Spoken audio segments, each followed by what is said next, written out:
있습니다. 오늘 읽은 말씀을 가지고 변화산상에서 제자들이 받은 은혜라는 제목으로 함께 은혜를 나누려고 합니다. 우리가 지난 시간에 예수님이 이제 사역의 하반기 그죠? 끝이 가까우면 가까울수록 많은 무리와 조금 떨어져서 제자들과 주로 많은 시간을 보낸 것을 우리가 살펴보았습니다. 그때 가이사라 빌립보 지방에서 제자들과만 시간을 보내시면서 수련회를 가졌다, 우리가 이렇게 비유할 수가 있겠습니다만은, 그때 세 가지를 점검하신 것을 볼 수가 있습니다. 하나는요, 그들 가운데 신앙 고백이 있느냐, 너희는 나를 누구로 알고 믿느냐라고 물어보았을 때 성령의 감동을 받은 베드로가 주는 그리스도시요 살아계신 하나님의 아들이다, 그렇게 고백했습니다. 여러분, 우리 주님이 누군지도 모르는데, 신앙 고백도 없는데, 믿음도 없는데 어떻게 주님을 따르는 제자가 될 수 있겠습니까? 그리고 우리 예수님께서 비로소 그때 뭐라고 말씀하셨습니까? 내가 십자가를 지고 죽고 다시 살아날 것을 말씀하신 것을 볼 수가 있습니다. 내가 십자가를 지고 죽어야만 너희를 구원할 수가 있다. 이것이 하나님의 구원 계획이다 하고 제자들에게 알려주었습니다. 그 다음에 우리 주님께서 또 그들에게 주신 은혜가 무엇이냐면요, 이제 제자가 어떻게 살아야 될지 제자도에 대해서 말씀하셨어요. 두 가지 있습니다. 그죠? 자기를 부인하고 자기 십자가를 지고 나를 쫓을 것이다. 그리고 의지가 예수님께서 이제 제자들 가운데 베드로와 야고보와 요한 세 사람만 들이시고 따로 그죠? 산에, 높은 산에 올라가셨습니다. 뭐 하러 가셨습니까? 기도하러 가신 것이죠. 그래, 기도하러 가셔서 그때 받은 은혜가 무엇인지를 기록하고 있는 것이 오늘 본문의 내용인 것입니다. 자기 십자가를 지고 우리 주님을 따르기를 원하고 기도하는 종들에게 하나님께서 베푸신 특별한 은혜. 은혜가 뭐냐면 가난이란 말인데, 이 말은요, 높은 자가 낮은 자를 갖다가 허리를 굽혀서 살펴보시는 것을 말합니다. 돌보아 주시고 개입하시고 그죠? 지켜주시는 것이 은혜입니다. 예를 들면 우리가 이런 것이 있을 수 있겠죠. 하나님의 일에 힘쓰고자 하는 사람에게 하나님은 더 큰 은혜를 주시는 것을 볼 수가 있습니다. 그렇지 않습니까? 예를 들어서 내가 좀 전도를 해야 되겠다 마음을 먹었는데 목사님이 설교를 통해서요, 하나님이 가장 기뻐하신 일이 전도다, 그러면 말이 격려가 안 되겠습니까? 그죠? 그런 것이 은혜입니다. 또 정반대의 일이 있을 수가 있습니다. 청년이 말입니다, 주일날마다 이 보링 동호회가 있어가지고 꼭 예배 시간에 모이자고 그러니 탈퇴할 수도 없고 한두 번 따라갔습니다. 계속 따라가다 보니까 한 번 보링을 치는데 말입니다, 보링 공을 던졌는데 손가락에서 빠지지 않는 거. 무게 이해가지고 앞으로 팍 엎어지면서 손가락 뼈가 부러졌어요.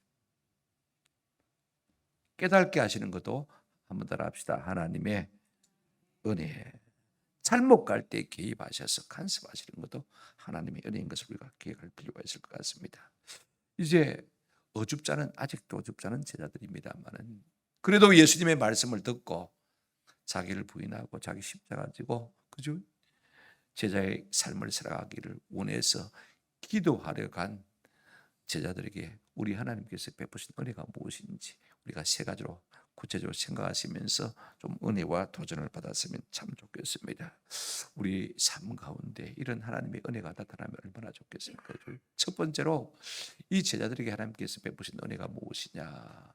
예수님의 본래 영광을 보여주신 은혜입니다. 이게 참 중요합니다.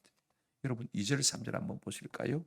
여세 후에 예수께서 베드로와 야고보와 요한을 데리시고 따로 높은 손에 올라가셨더니 그들 앞에서 변형되사, 3절에 보시면 그 옷이 광채가 나며 세상에서 빨래하는 자가 그렇게 희게 할 수 없을 만큼 매우 휘어졌더라. 이게 여세 후에란 말은요, 베드로의 신앙 고백이 있은 다음에 그죠? 여세 후를 말하는 것이죠.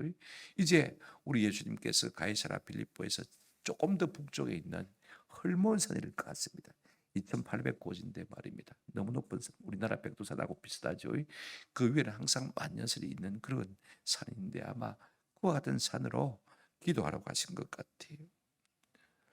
뭐 하러 가셨다고요? 기도하러 가셨다. 오늘 본문에 기도했다는 말이 없는데, 병행구절에 우리가 누가복음을 보시면 9장 28절 하반절입니다. 보시면 예수께서 베드로와 요한과 야고보를 들이시고 뭐 하시래요? 기도하시래요. 등산 간 것 아닙니다. 그죠? 쉬러 가신 것 아닙니다. 예수님의 심과 제자들의 심은요, 항상 기도입니다. 기도를 통해서 심과 힘을 얻은 것을 우리가 볼 수가 있습니다. 그런데 거기서 어떤 일이 벌어졌느냐? 예수님도 십자가 지게 해달라고 그죠? 기도하셨겠지요. 제자들도 야야 너희들도 자기를 부인하고 자기 십자가 질 수 있도록 기도해라. 그랬지 않겠습니까? 기도하는 자에게 하나님이 어떤 은혜를 주셨느냐? 예수님의 본래 영광을 보여주신 것을 볼 수가 있습니다. 보십시오. 예수님의 몸이 그죠? 영광의 행체로 변한 것을 우리가 볼 수가 있습니다. 2절 끝에 보시면 그들 앞에서 누가 변형되었습니까? 예수님이 변형되신 것이죠. 보십시오. 변형되었다라는 말은요, 뭐 피부가 좋아졌다 그런 말이 아닙니다. 원래 예수님의 본래 모습으로, 본래 영광으로 우리 주님이 여태까지는 인성을 입고 계셔서 그 인성이 신성이 인성에 가려져서 제자들이 잘 보지를 못했지만은요, 우리 하나님께서 제자들의 눈을 열어서 예수님의 영광을 보게 하신 것을 볼 수가 있습니다. 예수님이 십자가 지고 다시 사셔서 부활하신 그 영광, 하나님 보좌 우편에 계실 때 원래 가졌던 그 영광을 제자들이 볼 수 있도록 은혜를 베푸신 것을 볼 수가 있습니다. 우리 주님 부활하신 그 영광이 본래 영광이 어떻습니까? 요한계시록 1장 16절에 보게 되지만 사도 요한이 부활하신 주님을 보게 되는데 1장 16절 보시면요, 끝에 보시면 그 얼굴은 해가 힘있게 비치는 것 같더라. 이것이 예수님의 원래 영광입니다. 하나님이시기 때문에. 그렇죠?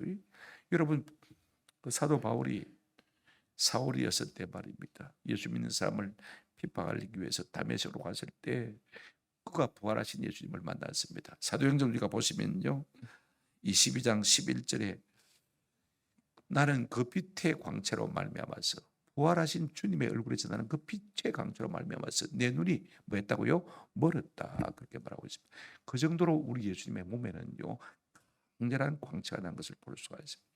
이것이 예수님의 영광입니다. 본래 영광인 거예요. 이게 예수님의 본래 형상인 것입니다. 그것이 가려져 있었지.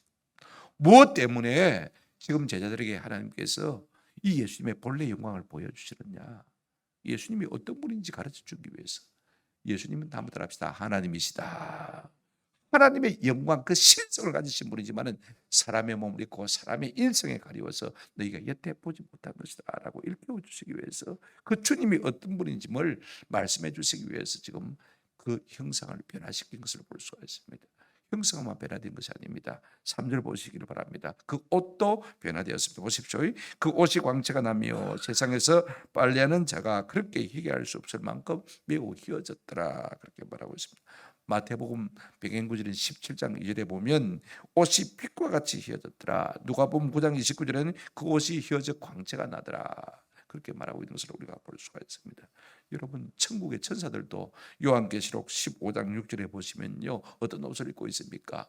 7 재앙을 가진 7 천사가 성전으로부터 나와 맑고 빛난 세마포 옷을 입었다고 했습니다. 천사들이 입고 있는 옷도 맑고 빛나다고 했습니다. 그죠?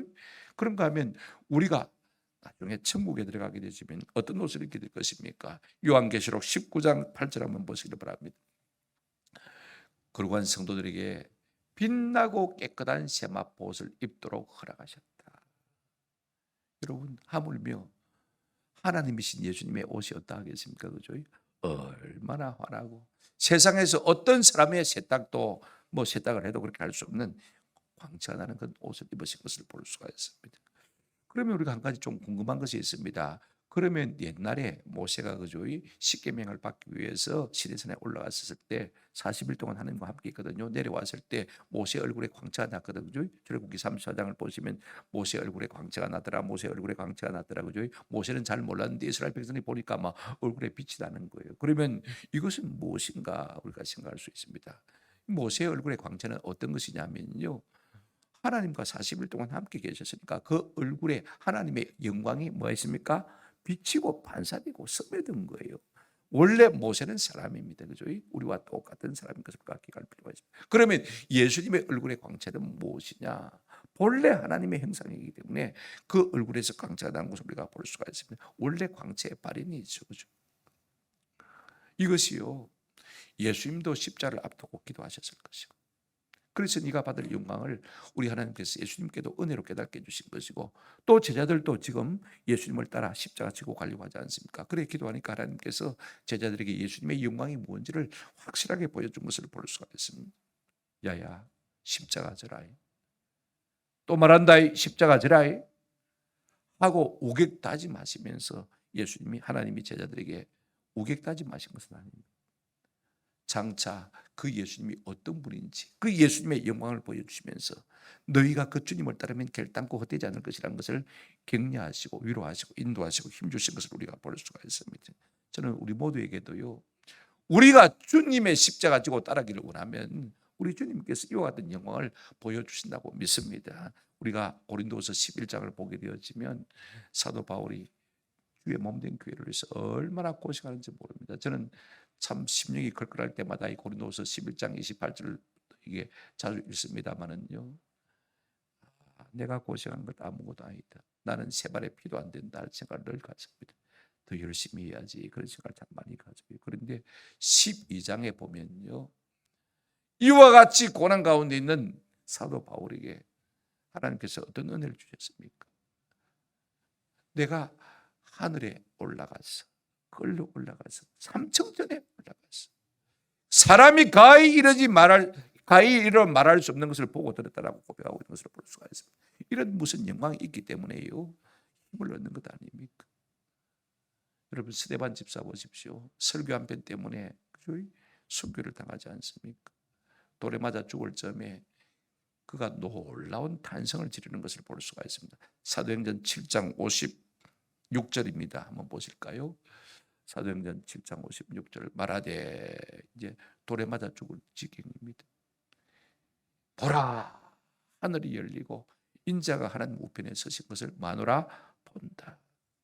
눈이 열려서 우리 주님의 영광을 그가 바라보고 있는 것입니다.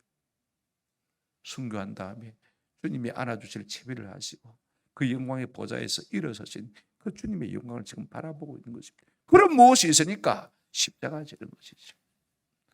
변화산상에 올라가서 십자가 지기를 위해서 기도하는 제자들에게 우리 하나님께서 그들에게 주신 은혜가 무엇입니까?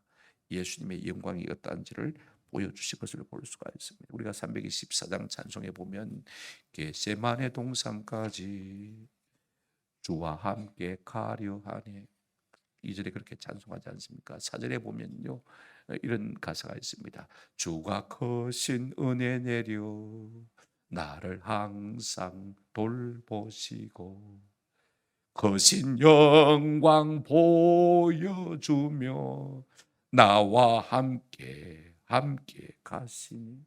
여러분 4절 가사를 보십시오. 우리가 십자가 지고 겟세마네 동산까지 따라가려고 하면요, 우리 주님이 크신 은혜를 주셔서 항상 돌보실 뿐 아니라 한번 더 하십니다. 크신 영광을 보여주며, 이것이 제자들에게 주신 첫 번째 은혜인 것을 우리가 볼 수가 있습니다. 우리 주님은요, 우리에게 영광을 보여주시면서 나를 따라오라고 말씀하시는 것입니다. 오늘 우리에게도 이 같은 은혜가 있기를 주님의 이름으로 축원합니다. 언뜻 우리가 십자가 지고 힘들어할 때마다 주님께서 이와 같은 영광을 우리에게도 보여주는 은혜가 있기를 축원합니다. 아멘. 두 번째로, 이제 십자가 지고 주님을 따르기를 기도하는 제자들에게 하나님이 주신 은혜가 무엇이냐? 예수님과 모세와 엘리야가 서로 대하는 모습을 보여주신 것을 볼 수가 있습니다. 이게 참 중요합니다. 모세는요, 구약 성경의 율법을 대표하는 사람이고, 엘리야는 구약 성경의 선지서를 대표하는 선자의 대표적인 사람입니다. 우리가 구약 성경을 한마디로 별명을 지어서 부른다면 이것이 율법이요 선지자라 성경이 그렇게 말을 많이 하고 있죠. 그죠? 그러니까 쉽게 말하면 구약 성경은 한마디로 율법과 선지서로 되어 있습니다. 그죠? 물론 시가서도 있습니다만 이것은 우리의 고백이고, 그죠? 하나님이 말씀하신 것은 율법서, 그죠? 선지서인 것을 우리가 볼 수가 있습니다. 그런데 여러분 보십시오. 4절 한번 보시길 바랍니다. 이에 엘리야가 모세와 함께 그들에게 나타나 예수와 더불어 말하거늘 그렇게 말하고 있습니다. 지금 제자들이요, 꿈도 아닙니다. 그죠? 환상도 아닙니다. 실제로 베라산상에서 하나님이 보여주는 은혜를 받고 있는 것을 볼 수가 있어요. 더불어 말하는 것이 보여졌거늘 이렇게 번역하는 것이 정확하게 번역하는 것입니다만은요, 제자들이 기도하고 있을 때 하나님께서 그들의 눈을 열어서 예수님이 모세와 엘리야와 더불어서 대하고 계신 것을 보여주신 것을 우리가 볼 수가 있습니다. 그러면 궁금합니다. 사절 한 절밖에 없는데 그러면 모세와 엘리야가 예수님과 더불어 무슨 말씀을 나누셨을까? 우리는 잘 모르는데 병행구적인 우리가 누가복음 9장을 한번 보시기 바랍니다. 31절에 보시면 한번 같이 읽으실까요? 시작. 그들은 영광 중에 나타나서 예수님의 죽으심 곧 그분께서 예루살렘에서 성취하시려는 일에 대하여 말하고 있었다. 그렇게 말하고 있는 것을 볼 수가 있습니다. 다시 말하면 예수님이 멸시하실 것을, 예수님이 예루살렘에서 십자가 지실 것을 지금 모세와 엘리야와 더불어 예수님이 이야기를 하고 계셨다, 그 말인 것입니다. 이게 참 중요합니다. 그러면요, 도대체 모세는 예수님께 뭐라고 말씀을 드렸을까? 모세는 율법의 대명사님, 그죠? 자, 여러분 우리가 한번 생각해 볼 필요가 있을 것 같아요. 여러분, 예수님이 예루살렘에 올라가셔서 십자가를 지시고 죽으시는 것은 너무나 당연한 것입니다. 창세전부터 하나님께서 계획하신 일이 아닙니까? 내가 창세기 3장 15절에 하나님의 영감을 받아서 이렇게 기록했지 않습니까? 내가 너로 여자와 원수가 되게 하고 네 후손도 여자의 후손과 원수가 되게 하리니, 여자의 후손은, 여기 여자의 후손은 누구를 말합니까? 예수 그리스도, 장차 오실 예수 그리스도. 그분이 사단의 머리를 상하게 할 것이요, 뱀에게는 뭐라고 말씀하셨습니까? 너는 그의 발꿈치를 상하게 할 것이라. 예수를 물어서 십자가에 죽일 것입니다만은 예수님은 부활 권세와 능력을 가지시고, 그죠? 사단의 모든 계계를 다 박살낼 것이라고 이미 예언했지 않습니까? 그러니 예수님 십자가 지는 것이 맞죠. 예수님 뭐라고 하십니까? 그래, 나도 안다. 그죠? 창세기 22장에 아브라함이 이제 자기 이삭을 갖다가 독자 아들 이삭을 갖다가 어떻게 했습니까? 번제물로 드리려고 했을 때 하나님께서 그 마음을 받으시고 어떻게 하셨습니까? 됐다. 내가 저 숯불에 어린 양을 하나 준비해놨다. 순양을 준비해놨으니까 그걸 가지고 제물을 드리라. 그래, 그걸 갖다가 여호와 이레라고 했지 않습니까? 여러분, 그 여호와 이레가 누굽니까? 예수 그리스도. 우리의 모든 죄를 대신 짊어지고 십자가, 그렇게 제가 말했지 않습니까? 그러니 예수님 십자가 지는 것이 마땅합니다. 이스라엘 백성들이 광야에서 물이 없어 목이 말라 하나님을 원망할 때 하나님께서 모세에게 반석 위에 서라고 그랬습니다. 반석을 바위로 치라. 반석을 치시니 깨뜨리지고, 그죠? 그 반석 가운데서 생수가 쏟아져 나온 것을 볼 수가 있습니다. 깨어진 반석이 예수 그리스도 당신 아니십니까? 당신이 죽었어야 구원 얻는 생수를 모든 인류에게 주실 수가 있습니다. 그런 이야기를 지금 나누고 있는 것입니다. 내가 하나님의 감동을 받아서 모세 오경이 그렇게 썼지 않느냐는 것입니다. 그러면 엘리야는 무엇입니까? 엘리야는 예수님에게 뭐라고 말했겠습니까? 엘리야도 똑같은 말이죠. 엘리야는 지금 누구의 대표로 서 있습니까? 모든 선자의 대표로 지금 예수님과 이야기를 나누고 있는 것을 볼 수가 있습니다. 예수님, 우리 선자들이 당신이 처녀의 몸에서 나올 것이라고 다 예언했지 않습니까? 스가랴 선자는 9장 9절에 우리 예수님이 겸손해서 나귀를 타고 예루살렘 성에 입성하실 것이라고 우리가 다 예언했지 않습니까? 예수님이 언 30에 팔릴 것이라고 예언했고, 예수님께서 이사야 53장에 고난의 종으로서 십자가 지시고 우리 죄를 대속하실 것이라고 우리가 다 예언했지 않습니까? 그러므로 예수님이 십자가 지는 것이 마땅합니다. 모세와 엘리야는요, 구약의 율법과 선자를 들고 나와서 예수님 십자가 지는 일을 격려하시고, 그죠? 함께 부추긴 것을 우리가 볼 수가 있습니다. 왜 이렇게 하시는 것입니까? 제자들이 그것을 알도록. 우리가 지난 시간에 생각한 대로 베드로는 어떤 사람이었습니까? 예수님이 십자가 진도하니까 예수님을 책망했습니다. 나무랬습니다. 말렸습니다. 그러니까 예수님 뭐라고 했습니까? 사단아, 내 뒤로 물러가라고 말씀하지 않았습니까? 지금 베드로는요, 예수님을 알긴 하는데 반만 알고 있습니다. 우리는 지금 예수님을 온전히 알고 있습니다. 지금 베드로는 예수님의 무슨 부분만 알고 있냐면요, 재림 예수만 알고 있습니다. 왕으로서 나타나셔서 모든 것을 다스리시고, 그죠? 통치하실 그분에 대해서만 알고 있습니다. 그래서 예수님이 지금 이스라엘을 갖다가 로마의 압제에서 구원하시고 그 다음에 우리를 갖다가 해방시켜 주시면, 그때 예수님이 왕이 되시면 우리가 한자리 할 것이다, 그런 기대만 갖고 있는 것을 볼 수가 있습니다. 그런데 초림 예수에 대해서는 생각하려고 좋지도 않습니다. 분명히 고난의 종에 대해서 말씀하고 있음에도 불구하고요, 이 베드로는 그건 싫은 것입니다. 나는 십자가 싫은 거예요. 그죠? 그러니까 그건 깡그리 무시하고, 그래서 하나님께서 자꾸 어떤 은혜를 주시는 것입니까? 그게 아니다. 십자가가 있어야 구원이 있다. 할렐루야. 예수가 이 땅에 오셔서 죽지 아니하면 너희가 죄 사함을 받지 못할 것이다. 이걸 베드로에게 계속 말씀하시고 베드로와 야고보와 요한에게 계속해서 말씀하고 있는 것을 볼 수가 있습니다. 먼저 십자가 져야만 영광이 있을 것이다. No cross, no crown 말씀하고 있습니다. 우리도 마찬가지입니다. 우리가 주님을 위해서 자기 십자가를 지지 않는다면요, 우리에게 주어질 영광이 없습니다. 아멘. 베드로야, 자꾸 영광만 생각하지 말고 주를 따르기 위해서 자기 십자가도 생각하거라. 이 은혜를 주신 것을 볼 수가 있습니다. 내 구원 계획은 십자가를 통한 멸류관이지 십자가 없는 멸류관이 아니다. 이걸 일깨워주고 있는 것을 볼 수가 있습니다. 이것이 제자들이 받은 두 번째 은혜인 것을 우리가 생각할 필요가 있을 것 같아요. 세 번째로 여러분, 하나님이 제자들에게 주신 은혜가 무엇이냐? 하나님께서 직접적으로 제자들에게 예수 그리스도가 하나님의 아들이심을 증거해 주시는 것을 우리가 볼 수가 있습니다. 여러분, 아직도 제자들은요 부족합니다. 한두 번 은혜 받았다고 해서 다 된 것은 아닙니다. 아직도 어리벙벙한 상태에 있는 것을 볼 수가 있습니다. 그런 제자들에게 사명의 길을 걸어갈 수 있도록 주님 따라 십자가 지는 길을 걸어갈 수 있도록 계속해서 은혜를 부어주시는 것을 볼 수가 있습니다. 그래서 영의 눈을 열어주시고 영의 길을 열어주시는 것을 우리가 볼 수가 있지 않습니까? 자, 그럼에도 불구하고요, 여러분, 제자들은 여전히 헷갈리는 가운데 있는 것을 볼 수가 있습니다. 성경 한번 보실까요? 5절 6절입니다. 베드로가 예수께 고하되 라삐여, 우리가 여기 있는 것이 좋사오니 우리가 초막셋을 쥐때 하나는 주를 위하여 하나는 모세를 위하여 하나는 엘리야를 위하여 사이다 하니 그랬습니다. 한번 생각해 보십시오. 갑자기 하늘이 열리고 말입니다. 모세와 엘리야가 나타나고 예수님이 변화되고, 그죠? 놀라운 부흥을 하고 있습니다. 은혜를 받고 있는데 여러분 얼마나 좋습니까? 그래서 모세가 너무 좋아서 어떻게 합니까? 여기 우리가 베나산상에다가 예수님을 위해서, 모세를 위해서, 엘리야를 위해서 집을 짓겠으니까 이 얼마나 좋습니까? 이 분위기 얼마나 좋습니까? 천국 아닙니까? 한번 생각해 보십시오. 그러니 여기에서 우리가 천년만년 살자고 그렇게 말하고 있는 것을 볼 수가 있습니다. 야, 우리가 듣기는요 참 좋은 말입니다. 그죠? 은혜 받은 사람의 말입니다. 여러분, 은혜의 자리에 떠나기를 원하는 사람이 누가 있습니까? 평생 이렇게만 살 수 있다면 얼마나 좋을까? 집에 가기 싫대, 그죠? 그런 마음이 안 생기겠습니까? 우리가 듣기에는 참 바른 말을 한 거, 좋은 말을 한 것 같은데 그 다음 절 6절이 참 중요합니다. 이는 그들이 몹시 무서워하므로 그가 무슨 말을 할지 알지 못합니다.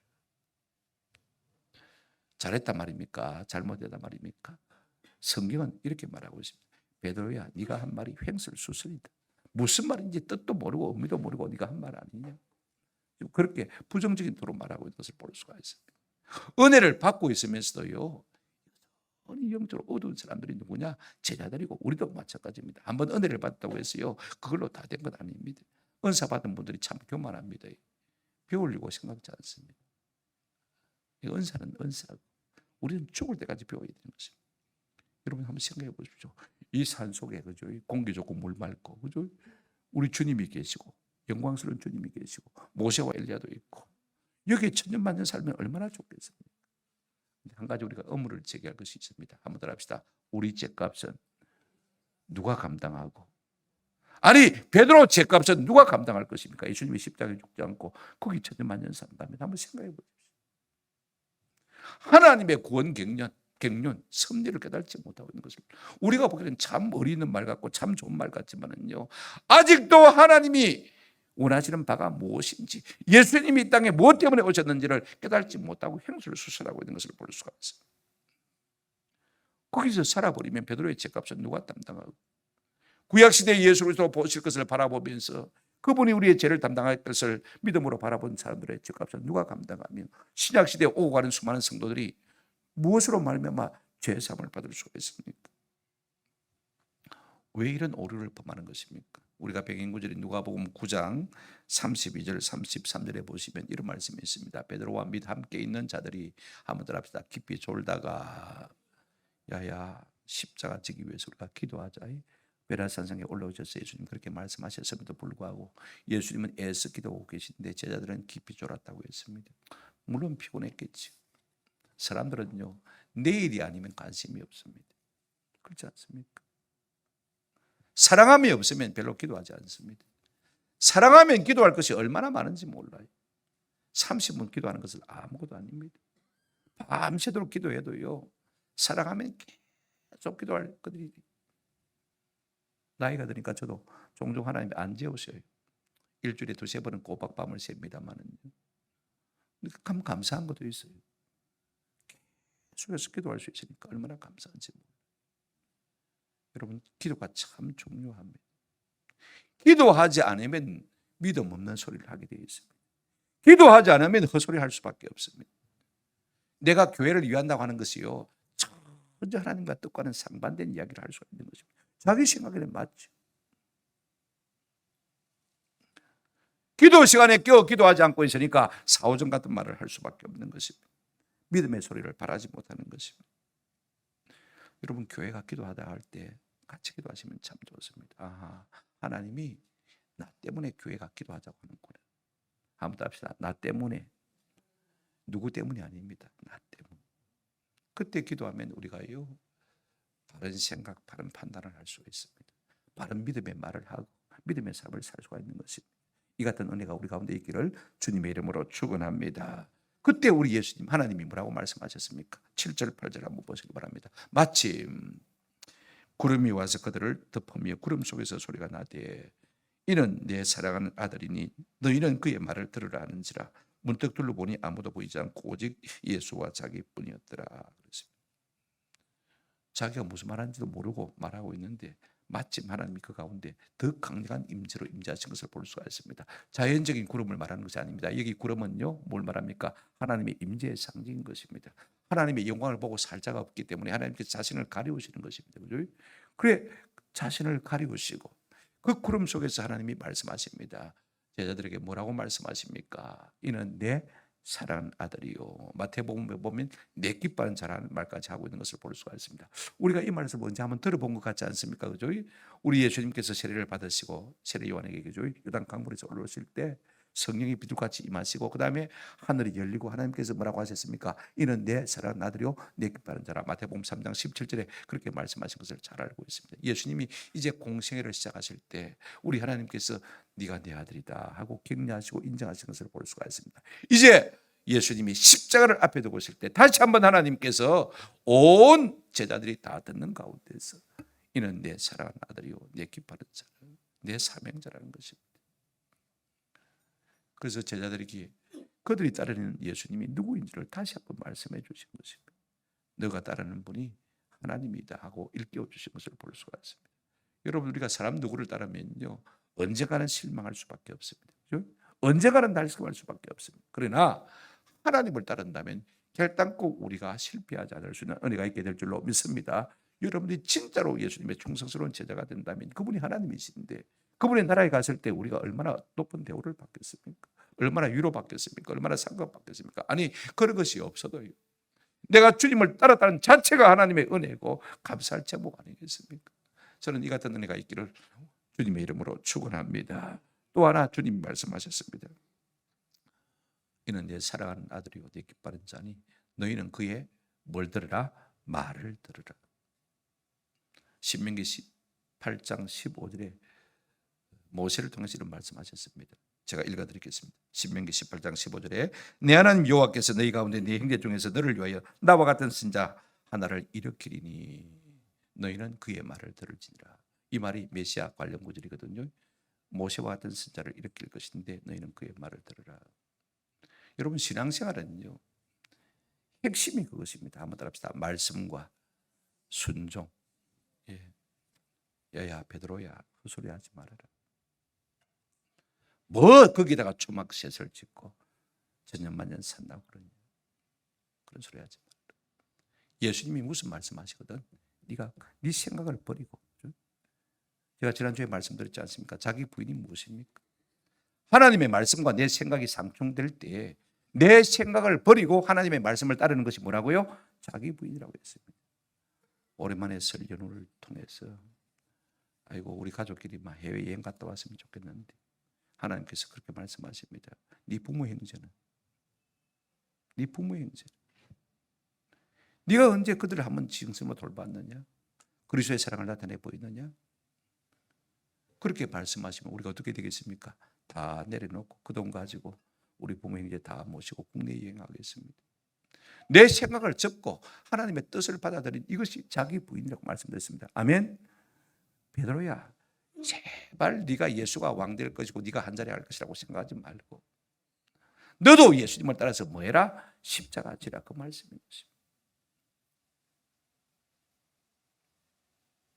우리가 생각대로 살지 아니하고 환경에 따라 살지 아니하고 성경이 뭐라고 말씀하든지 그 말씀을 쫓아 살 수 있는 은혜가 있기를 주님의 이름으로 축원합니다. 이런 은혜를 우리 예수 하나님께서 제자들에게 주신 것을 볼 수가 있습니다. 이제 그들은요 하나님의 음성을 직접 들었습니다. 그죠? 이는 내 사랑하는 아들이다. 우리가 따르는 분이, 우리가 믿고 따르는 분이 예수님이다, 하나님의 아들이라는 것을 확실하게 알게 되었습니다. 이게 베드로에게, 제자들에게 주신 은혜 아닙니까? 아직도 사명 제대로 알지 못하고 여전히 헛소리하고 있는 제자들이지만은 하나님께서는요, 하나님께서 직접 음성으로 이는 내 사랑하는 아들이다 라고 말씀해 주신 은혜. 보지 못하고 여전히 듣지 못하고 다친 눈과 다친 귀를 갖고 있는 제자를 눈과 귀를 열어주시는 은혜를 우리가 볼 수가 있습니다. 말씀을 맺습니다. 우리 예수님께서, 하나님께서요 자기 십자가를 지고 우리 주님을 따르기 위해서 기도하는 제자들에게 베푸신 은혜가 세 가지 있다고 했습니다. 그죠? 그들이 믿고 따르는 예수님이 누구신지 그 예수님의 영광을 뭐 했습니까? 보여주셨습니다. 그죠? 보여주신 것, 이것이 첫 번째 은혜입니다. 예수님이 십자가에 돌아가셔야만 우리에게 구원이 있다는 이 하나님의 구원 계획을 알려주신 것을 볼 수가 있습니다. 셋째가 무엇입니까? 하나님이 직접 예수님이 누구신지를 뭐 했습니까? 말씀하셨습니다. 예수님이 세례를 받고 물에서 올라오실 때는요 예수님만 그 말씀을 들었습니다. 그죠? 이는 내 사랑하는 아들이요 내 기뻐하는 자라. 그런데 이제는요 제자들도 그 음성을 듣고 있는 것을 볼 수가 있습니다. 확인시켜 주는 것을 볼 수가 있습니다. 그래서 이제 제자들이 산에서 내려옵니다. 19절부터 13절까지는요 세 가지 교훈을 우리에게 주고 있습니다. 제가 간단히 말씀드리려고 합니다. 9절부터 13절까지는 세 가지 우리에게 교훈을 주는데 첫 번째가 뭐냐면요, 한번 따라 하십시다. 받은 은혜를 조심해라. 9절 보실까요? 그들이 산에서 내려올 때 예수께서 경고하시되 인자가 죽은 자 가운데서 살아날 때까지는 본 것을 아무에게도 말하지 말라 하시니 그랬습니다. 여러분, 이 놀라운 은혜를 받고 간증해야죠. 자랑해야 되죠. 그런데 우리 같으면 그렇게 해야 되는데 예수님이 뭐라고 했습니까? 하지 말아라고 했습니다. 언제까지요? 내가 죽은 자 가운데서 다시 살아날 때까지. 은혜 받았다고 졸랑거리지 말라는 거죠. 은혜 받았다고 함부로 남부들지 말라는 것입니다. 때가 있다는 것입니다. 은혜를 준 때가 있다는 것입니다. 왜 이 일을 하는지, 왜 은혜를 주든지 그때 네가 온주해냈다. 그죠? 그때 입을 열어서 말하는 것입니다. 두 번째 우리가 알아야 될 것은요, 한번 더 합시다. 은혜를 받아도 다 아는 것이 아닙니다.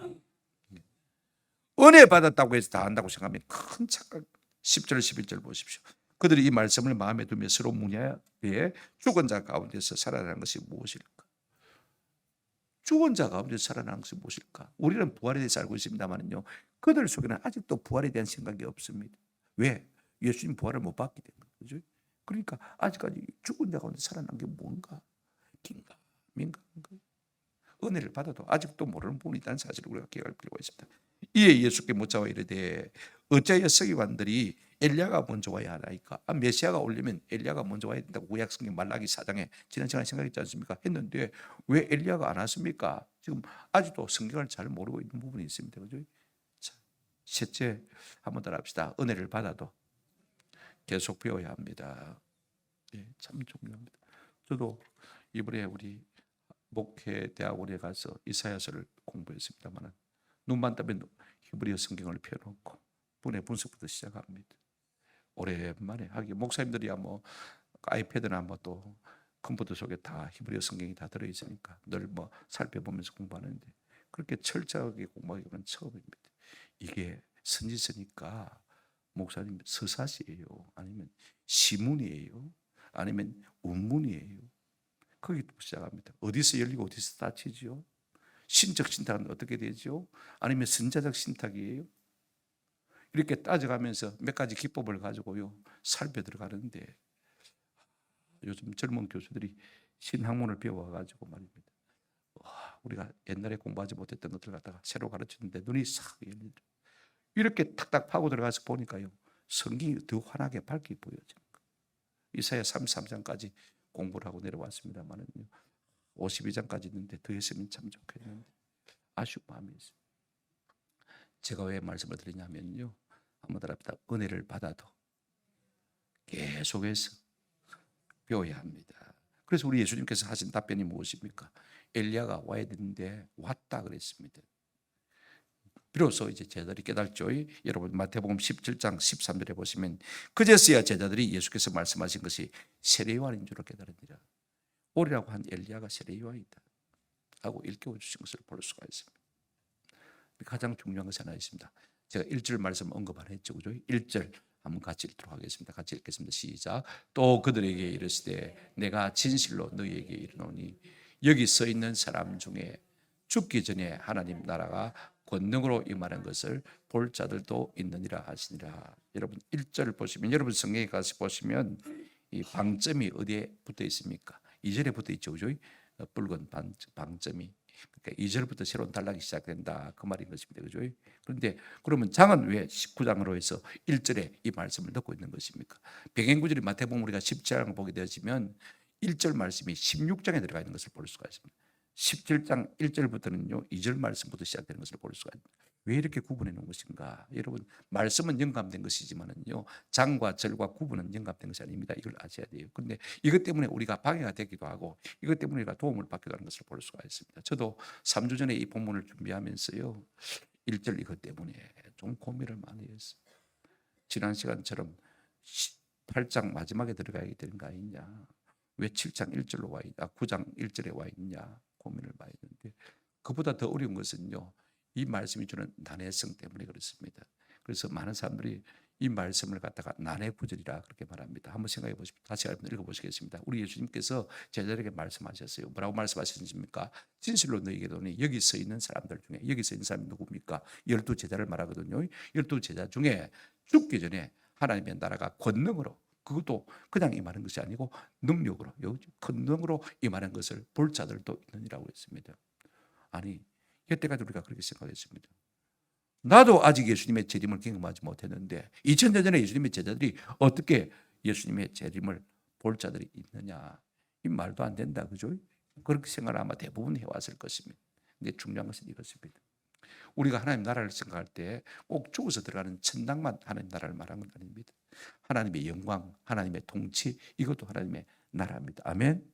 자, 약속하신 대로 엿새 후에 우리 주님께서 이 말씀을 하시고 엿새 후에 정확하게, 그죠? 베드로와 야고보와 요한에게 예수님의 영광을 보여줬습니다. 그리고 모세와 엘리야를 보여줬어요. 그죠? 그런가 하면 하나님께서 직접 음성으로 나타나셔서 이는 내 사랑하는 아들, 너희는 그의 말을 들으라 다 보여주시고 들려주지 않습니까?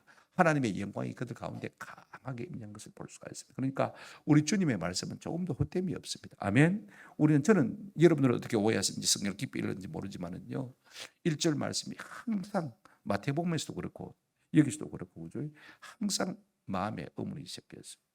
우리가 재림만 생각하면요 하나님 나라가 임하는 것을 재림만이라고 생각하면 그렇지 않습니까? 그들 다 죽고 없는데 우리도 아직까지 예수님의 재림을 경험하지 못했는데 하나님의 나라라고 말할 때 하나님의 영광을 말하는 것입니다. 우리가 이 땅에 살면서요 자주자주 우리 주님이 우리에게 주신 영광을 볼 수 있는 귀한 은혜가 있으면 참 좋겠다 싶습니다. 이 은혜를 주시는 궁극적인 이유가 무엇입니까? 이게 중요합니다. 한번 더 합시다. 사명 감당하라고, 자기 십자가 지고 나를 쫓으라고 은혜를 주시는 것입니다. 내 자랑하라고, 교회 안에서 내가 영광 얻으라고 아닙니다. 그것 때문에 돈 벌라고 아닙니다. 갱근의 유익과 방편으로 아닙니다. 한번 더 합시다. 사명 따라 살라고, 사명을 위해서 살라고 이 은혜를 주시는 것입니다. 오늘 우리가 주님께서 우리에게 이런 은혜를 주실 때마다 우리의 사명을 생각하면서 더욱 우리의 사명에 찔려가는 은혜가 있기를 주님의 이름으로 축원합니다. 아멘.